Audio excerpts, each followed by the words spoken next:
Hi, this is Steve Holroyd from crosscheck.com, and you're listening to Pro Lacrosse Talk. On Schreiber. Sidearm whip, scores! Now in front, Fennell scores!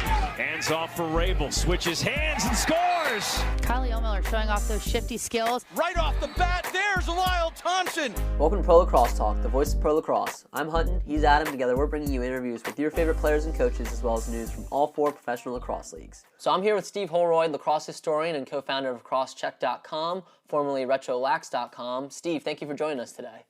Well, thanks for having me. No, of course, it's great to have you on, especially with so few live lacrosse games on. It's kind of great to go back to the pro games roots a bit. You guys have just so much, historical video on your site that I think it'd be a great time to draw attention to it. So we appreciate you reaching out. I love your podcast because I think pro still gets really underserved, both in box and field. I mean, field, it's got this college parochial thing to it. No one really, although the Rabel League is sort of changing that.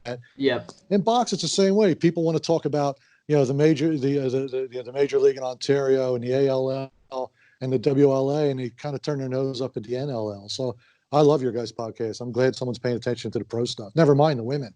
It's good to hear. No, that's what we appreciate, and we figured, if we're going to call ourselves Pro Lacrosse Talk, we have to cover all 4 leagues, so that's kind of where we're at. We were big fans of the MLL, so we still cover them. There's still a lot of great players in there. Obviously, we love what Paul's doing with the PLL, and Adam's been more of a box fan than I have, but I've been, kind of getting into it. I don't really have a team right now per se, but Adam's always been a big Wings fan, and now that they're back, it's kind of a great time. And the women's game too, we do think it's deserves to get some due because there's some really talented women, and the skill level is just incredible. It's a good time of year to draw on my Irish roots and point out that I love watching women's lacrosse, but a part of me really hates it being called lacrosse because the rules are so different. And I'm reminded in Ireland, the men play hurling, but there's a women's version of the game using a stick, using the ball, but with so many different rule changes, it has a different name. It's called camogie. And while it'll never happen because it's easier to market it as lacrosse, it's really so different. Other than sticking the ball, that it frustrates me sometimes that if people I'm spoiled. My main background is soccer, and the beauty about soccer is that it's the one team sport where the rules, the ball size, everything, the field size, everything for the men and women is exactly the same. I can truly appreciate watching a women's soccer match because it's just soccer. Lacrosse is such a different game, but it is what it is. No, absolutely. I agree 100% on that. It's very different, and that's why I think it's faster in a way, and people don't realize that. They're like, oh, there's no hitting. It's like, yeah, but it's a different game. It's more finesse. Right. It's actually more skilled in a way because there isn't the kind of random slashing you can get away with in the boys' game, Absolutely. Yep. So tell us what you do kind of in your day job and then how you first got into the sport of lacrosse. My day job, I'm a labor attorney in the city of Philadelphia representing unions. I grew up in the Philadelphia area, which did not have much of a lacrosse tradition, notwithstanding Penn University's presence. But when the Philadelphia Wings came with the original National Lacrosse League in 1974, I was exposed to the box game, which looked very exciting. And I became a fan and followed it as best I could. And then they went away after 2 years. In 87, the second Wings came back. At that point, I was old enough to start playing and pick up box leagues and whatnot. And I've just been a fan of the sport ever since. That's awesome. We got another Wings fan in this discussion with Adam. Absolutely, yeah. I'm super excited that they're back. But before we get into the current iteration of the Wings and kind of the history of box, let's talk about CrossCheck's archive. You restored countless number of old games that are now available on your website. When did you really decide to kind of go into that restoration process and restore old footage and put it online for everyone to see? I always get the timeline mixed up, but my cross-check partner, Dave Coleman, actually had a site back in the 90s. I think it was NLLTV. .org. He was doing this years ago. The one nice thing about being in the Philadelphia area, and that's where Dave was from, the Wings were pretty well covered. So the original Wings were pretty well covered. So he was able to get original National Lacrosse League footage, and he would post that. He would get MILL, Major Indoor Lacrosse League footage, the precursor to the current NLL, and he put that up. And then it was down for a while, and then about a year and a half ago, he reached out to me. He said he was going to start it all up again. But now with technology, he's able to restore it, make it high def. Mm-hmm. And the nice thing about this historical stuff, when people know you're out there, suddenly people come out of the woodwork and get you more stuff. So very ex-players from the 74-75 league started pointing us in the direction of, oh, you can get footage here, you get footage there. Larry Lloyd, a great player with the original Wings, sent us a copy of the NFL Films documentary they did on lacrosse. It had been on Facebook before, but now we had the actual 8mm that we could convert and get a pristine copy. So that was mainly Dave's thing. I do the writing part. He was the one that was all over the video. But he started that. He had boxes of stuff, VHS and what have you. He started that probably 20 years ago. That's awesome. Anything to get Larry Lloyd's famous mustache in high def is always a good thing.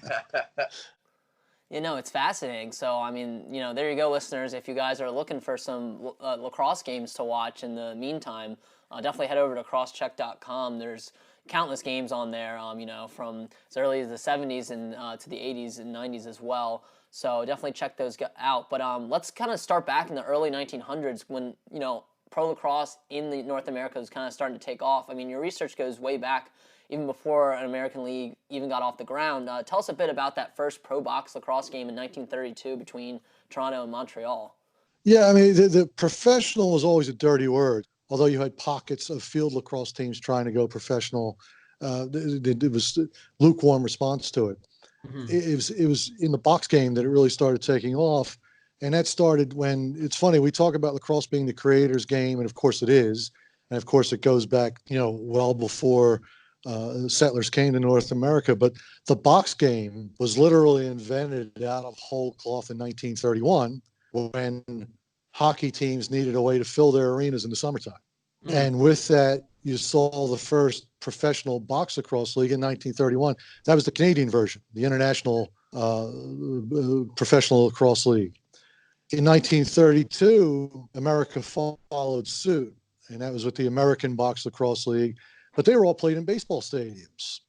They were playing box outside under the lights in baseball stadiums. And the footage that's on our site from 1932 at Madison Square Garden, that was the first box game played in the United States in the Garden. But that featured two teams from the Canadian League. It gets really kind of confusing. Mm-hmm. But there were three attempts in the 30s. In 1932, there was the American Box Lacrosse League, winner of 33-34. You had a league that went by a couple names. It was either the North American Lacrosse League or the American Lacrosse League, with teams in Pittsburgh and Chicago and Detroit. And then that failed halfway through its first season. And then in 34, you had the Pacific Coast Lacrosse League, also box. That was doing pretty well, but it also didn't last its season out because they couldn't afford to pay the rent. Mm. So from the very, the box was literally invented to be a professional game to fill arenas in the summertime. It never really gained traction for lots of different reasons, but that's where the game started. It wasn't until you saw the pro sports explosion of the 60s when you had a separate football league with the AFL.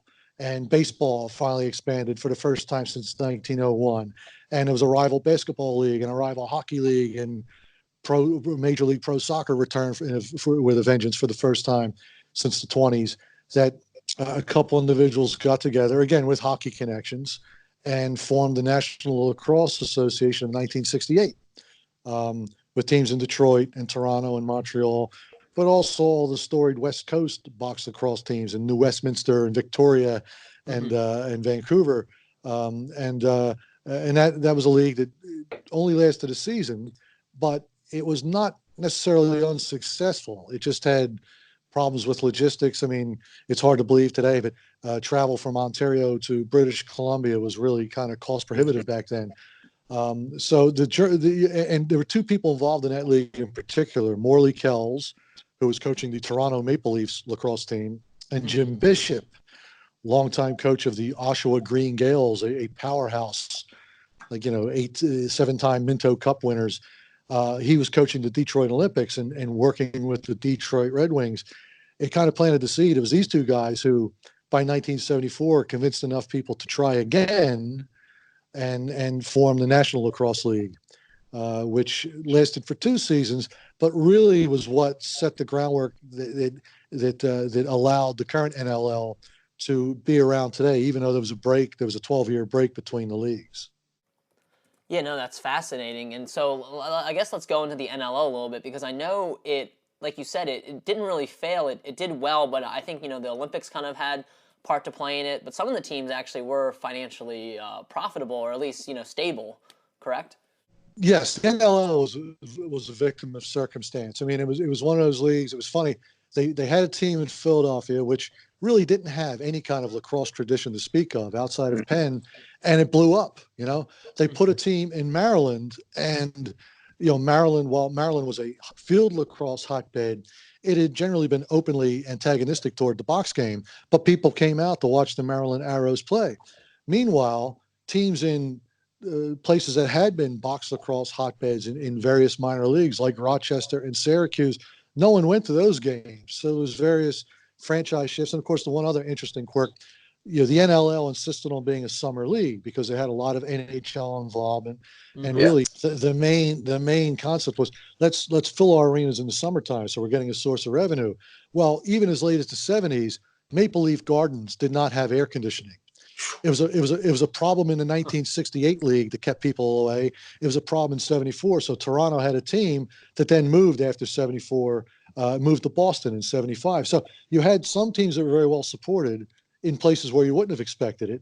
Other teams that weren't at all supported in places where you would have expected some support. But overall, the league was fairly healthy. So after the 75 season, you had basically Montreal, Maryland, and Philadelphia doing really well. Quebec, Boston, Long Island, not so much. But the owners of the Philadelphia and Maryland teams were really well-heeled people. And what was an interesting harbinger for what would happen in '87, they were basically willing to capitalize the whole league to keep it going. And, they would pay for whatever it took to keep Long Island and Boston going. But it was a double whammy of not only was the Montreal Forum going to be out of commission because of the Olympics, but it also turned out Boston Garden was being renovated. So it really took like 2 teams out of the mix. And at that point, they just decided it wasn't worth it. I think around that time, Fitz Dixon, who owned the Wings, wound up buying the 76ers. So suddenly his money had a better place to go. And so it was like a combination of circumstances. But no, it was not the abject failure that, say, World Team Tennis had been, or World Team Boxing, which lasted like 1 game and then collapsed. It drew good crowds. It was getting grassroots support, and it was unfortunate in the National Lacrosse League circumstance. It really was a combination of circumstances, and most of the people involved, including like Ed Tepper, who was involved with the Wings originally as an owner and then as an executive. Pretty much everyone who's involved with that league says that if we survived '76, we'd still be here today. Yeah, no, and that's pretty interesting, too, the fact that they, unfortunately, weren't sustainable, because it kind of took a while before, another attempt was made at it. And, so we talked about some of the failures in the 60s and 70s. It took them till the 80s to finally come up with another league, and that was the Eagle Pro Box League. Remind me who started that and what kind of got them in. It wasn't really traditional lacrosse people getting into the lacrosse game, correct? Correct. In fact, I guess the irony is it took people with no real background in lacrosse to actually come up with a model that worked. It was Ross Klein and Chris Fritz were 2 promoters. They were like rock concert promoters, and they were involved with a third individual, Ira. His name escapes me, and it's inexcusable because he was a co-owner of the Kansas City Comets indoor soccer team, and I'm usually all over soccer, but I'm drawing a blank right now. But anyway, these 3 individuals were involved in promoting, and it was simply, how do we fill? It really is very practical. How do we find more revenue opportunities for these arenas? And bear in mind, at the time, it's 85, 86, 87 was when the idea was germinating. You had hockey, you had pro basketball. Indoor soccer, it actually began to boom. I mean, at that point, the major indoor soccer league looked like it was really going to stick around. It had teams that were outdrawing hockey and basketball teams in teams that were in the same markets. Oh, wow. And so they're always out for an opportunity.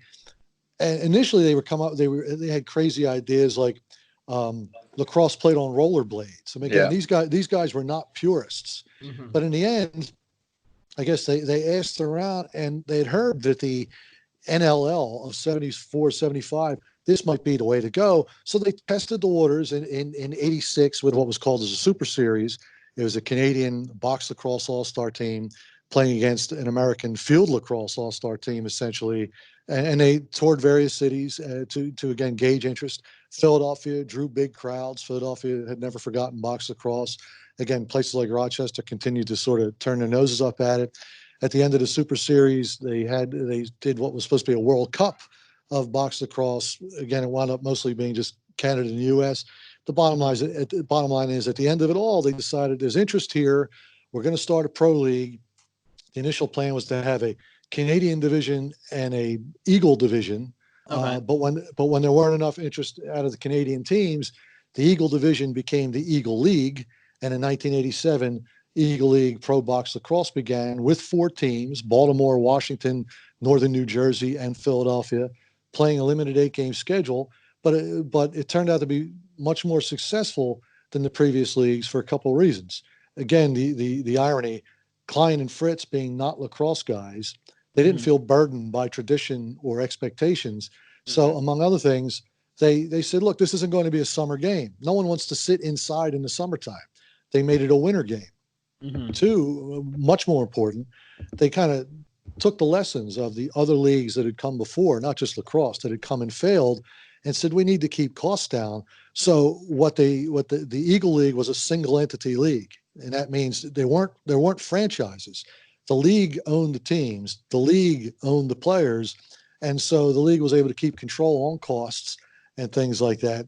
And so they had this low-key season in 87, 8 games, limited schedule, limited travel, but it turned out to be very successful. So they returned in 1988. They returned in 89, rebranding as the Major Indoor Lacrosse League, slow expansion. They were able to keep control of things, keep control of player costs. Players that famously are only making $100 a game. Just as famously, players are getting moved around to accommodate their day jobs. So you had the Philadelphia Wings able to acquire the Gate brothers, not because Detroit had any interest in trading the Gates, but because the Gates were working around the Maryland area. They needed to live closer. But that we could sort of laugh about that now. But the important thing was the owners of the MILL had a model that allowed it to exist. I mean, unlike every other previous pro lacrosse league, you knew each winter it was going to be back. And of course, it continued, and it eventually evolved into the National Lacrosse League we know and love today. Yeah, that's great. Yeah, and Steve Hutton's uncle, Ed, actually played for the Baltimore Thunder. Yeah, he tried out. He didn't play long, and I think it goes back to kind of one of your things is not only did these guys have day jobs, but he played college lacrosse at UMBC, and it was I think again the purist thing where he tried it out and he's like, this isn't lacrosse. Like the first thing they had us do is like teach us the cross check or whatever, And so I think that kind of showed kind of how they were still struggling to kind of get past, those preconceived notions with the traditional field lacrosse fans a little bit. But weren't most of these guys American field lacrosse players kind of playing the indoor game? Yeah, I was about to say, even though Americans had played in the NLL, in fact, this may come as a surprise, Bruce Arena, who is a well-known U.S. soccer coach, coached the national team to the quarterfinals in 2002, the World Cup. He was a great lacrosse player. He was a great lacrosse player, Cornell, and he played with the Montreal Quebecois in 1975 with Jim Bishop. But as a rule, field players, it was both the bias. They sort of turned their noses up at it, but it was also such a different game. I mean, without getting on too much of a tangent, in '73, a guy named Dan Snyder, not the guy who owns the Redskins, but another Dan Snyder, he did a summer series of games with an American field lacrosse team playing against the Brantford Warriors and some of these top Canadian teams. And the level of hitting just blew their mind. I mean, it wasn't something they were used to. And for that reason, even in the Super Series and the World Cup, the American team struggled. In fact, for the so-called World Cup, John Grant Sr. and a goalie named Sean Quinlan were suddenly American. They're suddenly wearing USA jerseys. to sort of keep the games interesting.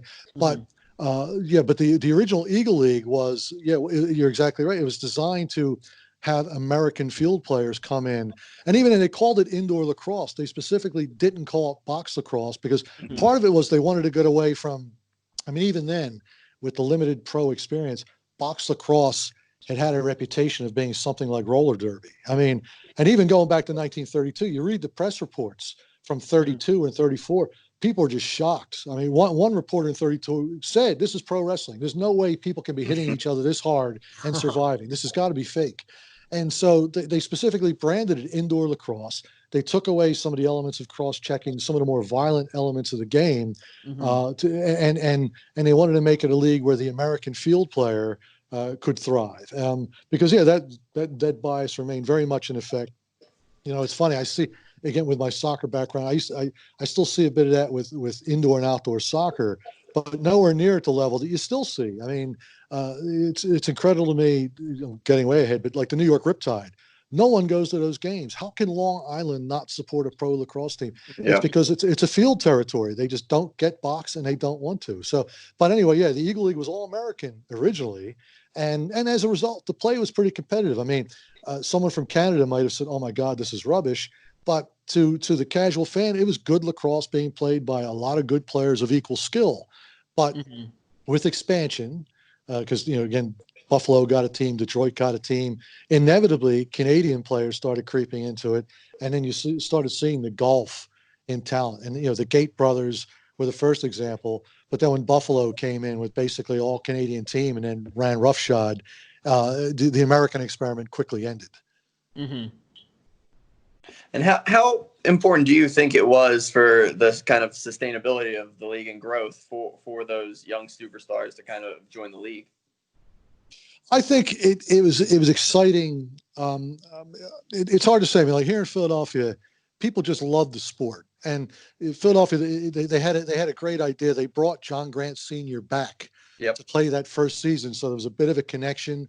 But people just loved the game because it was fast, it was athletic, and it was hard hitting. And again, Philadelphia, since we didn't really know the lacrosse stars of the past anyway, we were happy in our ignorance. We just liked the game. I think, though, as the game progressed, it was because, again, Americans, they're used to seeing certain things. I'm used to seeing a college star enter the pros, if it's basketball or football, even now to a lesser extent, but still, even in hockey. If I hear about a guy in college, I want to see him play pro. So I think it was in order to sort of legitimize the major indoor lacrosse league into being something more than just a glorified exhibition season. I think it was important that, the Gates left Syracuse and then did what good college players did. They then joined the major indoor lacrosse league. Dave Petramala, he leaves Johns Hopkins. He gets drafted. He goes to Pittsburgh. You started seeing the league operating the way you'd expect a professional league to operate. And then, of course, on top of it, to have players like the Gates come in and be every bit as great as were advertised. Again, I think had a lot in legitimizing the league, had a lot to do with ESPN, which even then was looking for content because what they used to call the dose, ESPN2 was supposed to be the edgier version of sports. They signed up and were televising these games. I mean, they're great players. You can't go wrong with great players. I mean, in any sport, whether it was Red Grange when he made the jump from college to the NFL and suddenly legitimizing pro football, or the ABA when they were stealing kids as undergrads, Julius Erving and Spencer Haywood to liven up their league. Talent is talent. So, I think it was a huge step. Even though they were Canadian, people saw them as, they're Syracuse grads. It's like what we're used to seeing. And I think it went a long way towards getting people to treat, this isn't roller derby. This isn't just some kind of glorified exhibition. This is a real sport, and let's start supporting it as such. Yeah, no, definitely. And, these fans embraced it. I mean, you had 18,000 fans, coming out to games in the late 90s when the league was really starting, come into its own. When did you really think it started to take off? And then I guess go into a little bit about the transition from the MILL to the National Lacrosse League that is today. Well, I think it's funny. Your question is the answer because it's all about money. The league really, there was they tried to, they went to 6 teams and then back to 4. I mean, there was some ebb and flow as they were trying to find their way with markets, but they eventually, found the stable markets. Philadelphia was stable, Buffalo was stable, Rochester got a foothold, and with stability, you had growth that you could count on. And as a result, you started to see money. So not surprisingly, as the league got more successful, you found not just players, but also owners, quote owners, starting to chafe against the restrictions that single entity provided. It was basically client, the original owners keeping a control of things. That you had a rebellion. Basically, if I recall correctly, in 1997.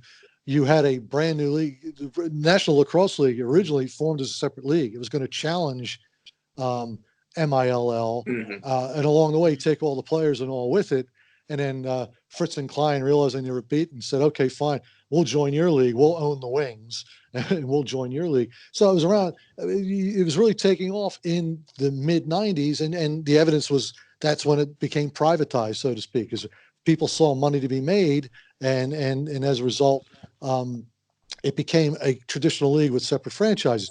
Not for nothing, that's when you first started seeing the cracks where the league a couple times had to fight with its players and almost dodge folding again, because without the cost restrictions, restrictions, suddenly the losses get a little higher. But no, I mean, but I think as far as the sport, people were going to accept, certainly as early as the 90s. I mean, in the early 90s, even Canada started trying to copy. In 1991, Canada tried a National Lacrosse League with 4 teams in Ontario. It was a one and done, 1 year and done. Same model, $100 a game type of thing. But again, the Canada still has a bias towards pro box the same way here in America. I think there's still a bias against pro field. It's but it's certainly down here. It was here and it's here to stay. I mean, the product speaks for itself. It's 2020, and we're still talking about a league that's been around since 1987.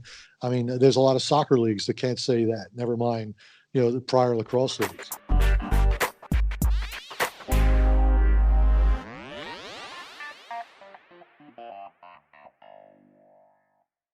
Thank you for listening to another episode of the Pro Lacrosse Talk podcast. Today I want to talk to you about our sponsor, Anchor. We've been using Anchor for the Pro Lacrosse Talk podcast since the very start.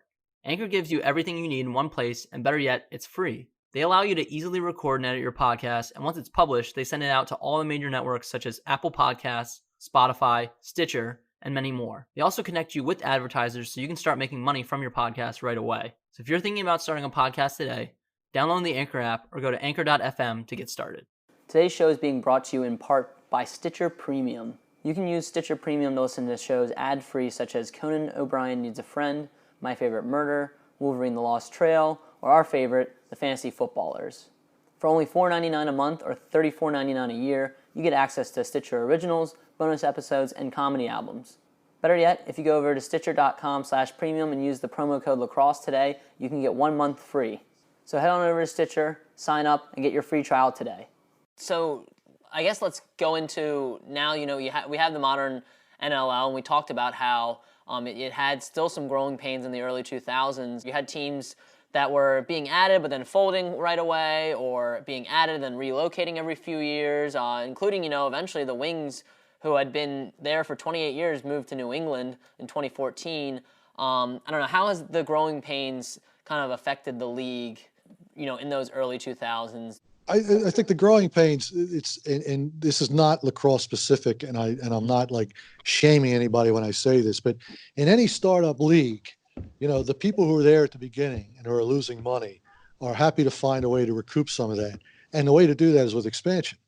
And it's almost like a Ponzi scheme element to it, although it's a dirty word, so it's kind of an unfair characterization, but it's the reality, and that's all well and good when expansion, when owners being properly vetted and you make sure you're getting good groups. But in a lot of cases in lacrosse, and again, it's not exclusive to lacrosse, this is sort of what killed the original North American Soccer League.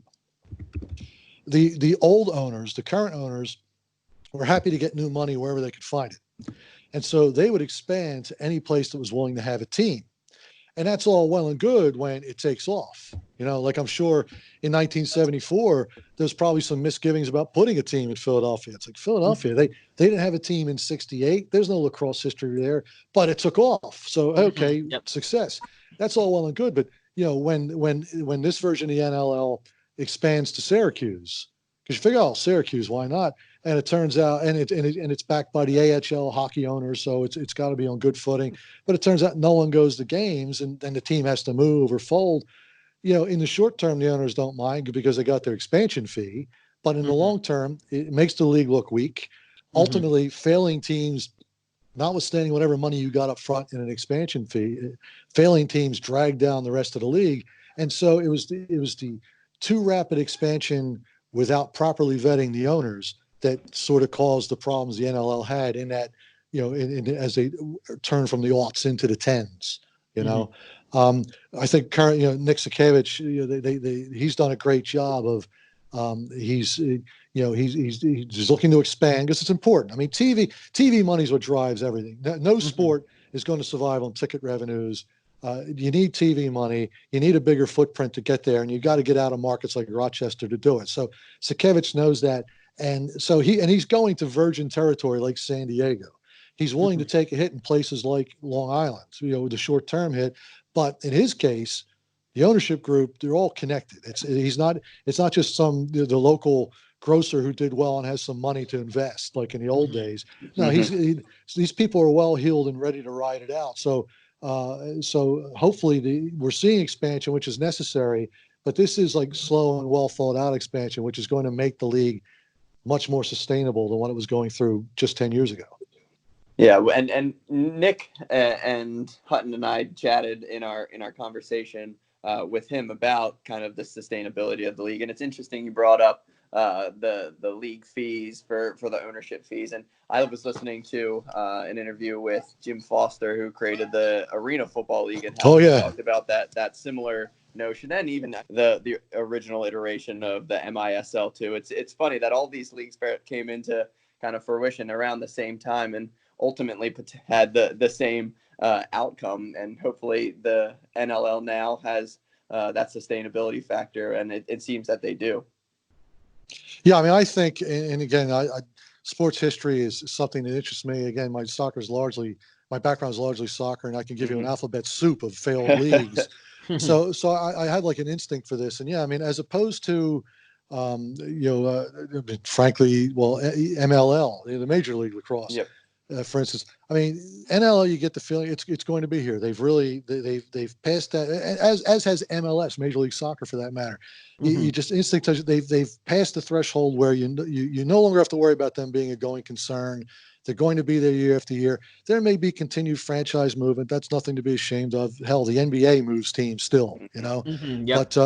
But we can actually look forward to professional box lacrosse is going to be here, and it's going to stay here. And you couldn't say that even, like you were saying, even 10 years ago, never mind in 87 or 74. So yeah, it's a good thing. For sure. And Commissioner Nick Sakiewicz has spoke about expanding the next 3 years, adding a team each year to bring the league to 16 teams. Where do you think these teams will kind of be located? We've heard talks of, Dallas, maybe Vegas.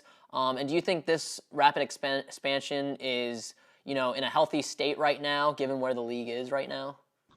Yeah, I as opposed to most other sports where rapid expansion would result in a real drop in quality of play, I think there's still such an untapped market of really good lacrosse players who, whether because it's just not paying enough yet or because of the travel, there's only so many West Coast. I mean, British Columbia is a huge box lacrosse hotbed, but they only have one team.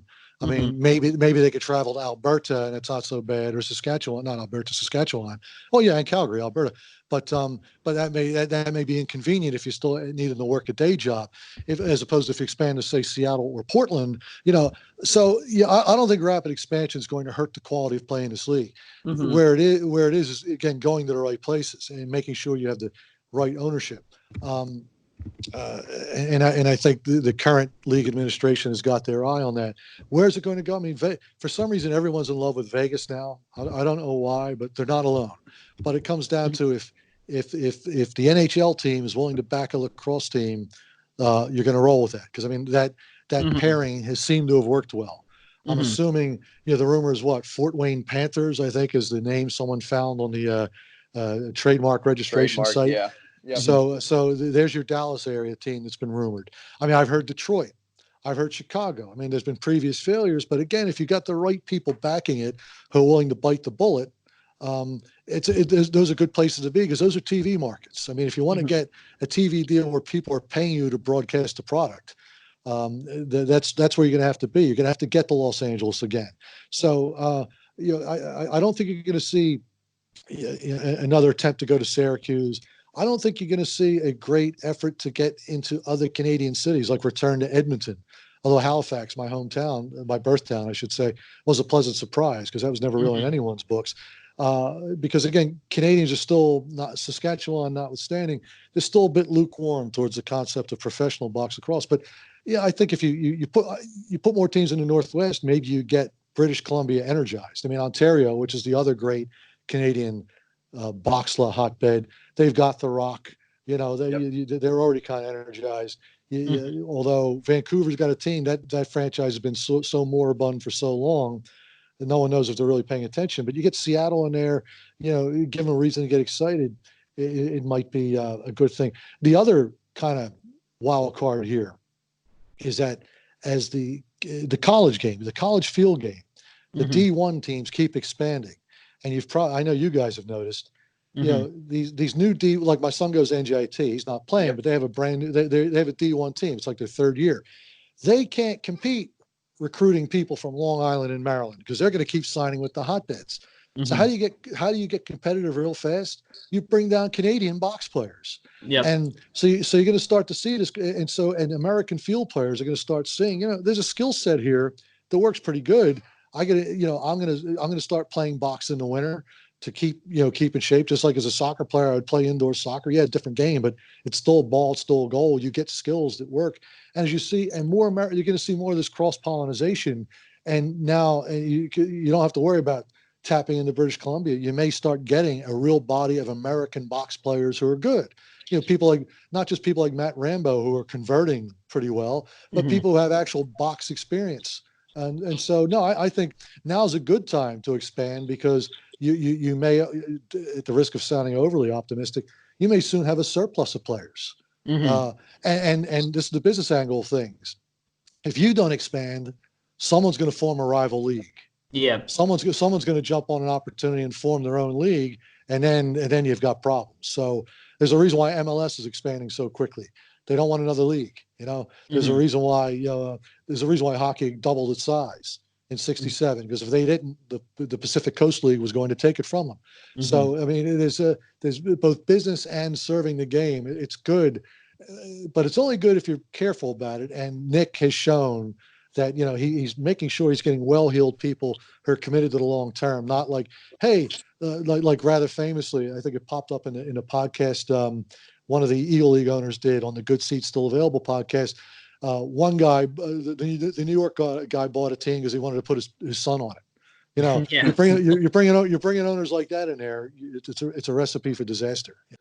No, absolutely, and I think you really hit on too with the popularity of the sport from a field perspective where, a lot of these traditional field guys like a Matt Rambo, Tom Schreiber, we just had Kieran McCardle on, have seen the benefit of playing box lacrosse. But now, we're starting to get people through US Boxla, in their partnership with the NLL, the grassroots effort. So it's no longer these really good college field lacrosse players going into the NLL and thriving. You have players that, are from America, that are playing the box game in high school, in college, and already have that skill set when they do get to the pros. So yeah, I think, it's a exciting time to be a fan of the NLL because of this development, with these athletes, seeing the value of playing both field lacrosse and box lacrosse. Yeah, and there's also this snowball effect. I mean, as the league, that again you've sort of seen in soccer, as the league gets more successful, it can pay more. That way, some kid playing on the Sandlot today can actually dream about being a pro lacrosse player, and that sustains interest. And yeah, and it's not a vicious circle; it's a good one, and that's what I think. That's what Rabel's going for with PLL, trying to say, okay, look, some of you field kids will never see box and don't want to, whatever, but I'm trying to give you something sustainable. So I'll keep you in the field game, and and good luck to them, because MLL hadn't been quite as successful as that, but MLL and NLL had like a good unofficial, although near the end it sort of stopped because their season started overlapping a little bit, but they were sort of playing along the way outdoor and indoor soccer did through the 80s. It's like, you can make a career playing in both leagues, and we'll sort of help you do that by not stepping on one another. There was a point that changed.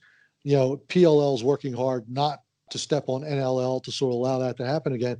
But the bottom line is, the more it's more of an option to actually make a career out of, as opposed to just a paid hobby. The more you're going to keep the best athletes playing the game. You won't see Pat Spencer so quick to go jumping to Europe to play basketball instead of coming and playing for My Wings, who took him with a 6th round pick. It would have been a great, would have been a great steal otherwise, right? So yeah, I mean, these are good times. It's good time. I mean, the term "sport of the future" gets thrown around a lot. In fact, the soccer joke was, "Soccer is the sport of the future and always will be." But with lacrosse, when you look at, people like hard-hitting sports, but football is almost getting too dangerous. And at some point, you wonder if someone's going to step in, as indeed the turn of the 20th century. Teddy Roosevelt almost outlawed the game, right? Even hockey, because these guys are getting too big and skating too fast, and people's brains are getting jarred. People are going to want an option to see their physical sport without watching their children or their favorite players getting turned into zombies as a result. There's a lot of factors conspiring to, I don't know if conspiring is a word, but there's a lot of factors lining up to give lacrosse this opportunity to be the sport of the future. And I think both in the box and the field game, some pretty forward-thinking people are working to jump on that opportunity. No, absolutely. I couldn't agree more. Yeah, and kind of along the same lines of your wings, let's talk about them a little bit, and My Wings as well. I know obviously the season's on potential hiatus right now, but if everything picked up in a couple of weeks, what do you think the outlook for these wings are? It's obviously a much better start to the season in comparison to last year. Yeah, it goes to show that, I mean, like in hockey, good goaltending makes a world of difference. I mean, Paul Day did a nice job with some tweaks as far as his field personnel, but I mean, Zach Higgins has been such a revelation in goal compared to what we had last year. And it's like anything else. They've played together a year. So I liked what I saw. I mean, if we're being honest though, I mean, most of their wins have been against the expansion sides and a really struggling Vancouver team. So it's still a bit of smoke and mirrors. You still see New England and Halifax a little better, but it was certainly an improvement over last year. They certainly had a good shot of being a playoff team. And of course, once you're in the playoffs, anything can happen. You get a hot hand and you're good to go. So one wonders whether this hiatus will benefit them or hurt them. Momentum's a funny thing. And given, well, I heard this morning the CDC had recommended no gatherings of 50 or more for another 60 days. I mean, at some point, the season may be over. I don't know what's going to happen, but which would be unfortunate. Be even more unfortunate if you're a Flyers fan. But as I joke, yeah, the 1994 Montreal Expos are really, they're weeping with you. All right. So.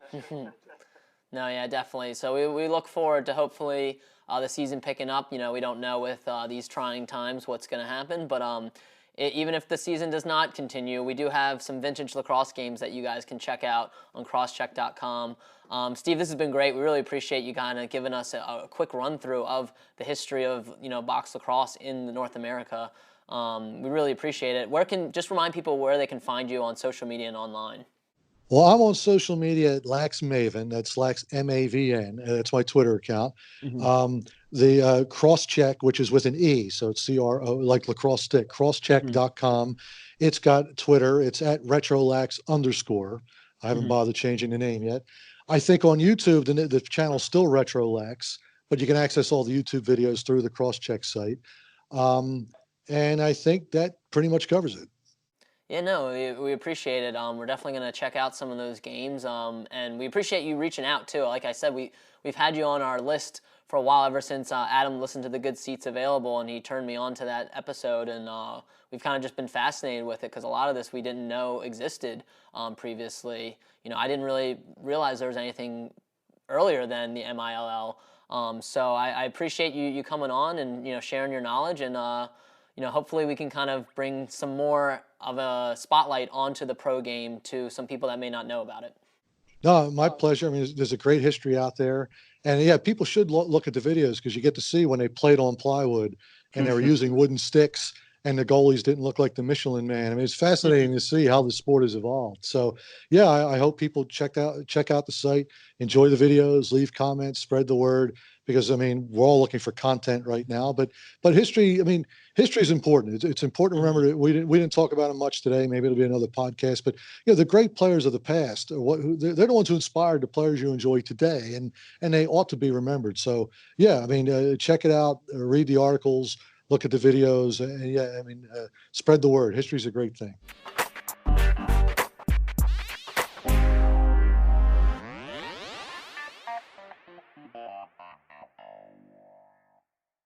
Today's show is being brought to you in part by Stitcher Premium. You can use Stitcher Premium to listen to shows ad-free such as Conan O'Brien Needs a Friend, My Favorite Murder, Wolverine the Lost Trail, or our favorite, The Fantasy Footballers. For only $4.99 a month or $34.99 a year, you get access to Stitcher Originals, bonus episodes, and comedy albums. Better yet, if you go over to Stitcher.com/premium and use the promo code LACROSSE today, you can get 1 month free. So head on over to Stitcher, sign up, and get your free trial today.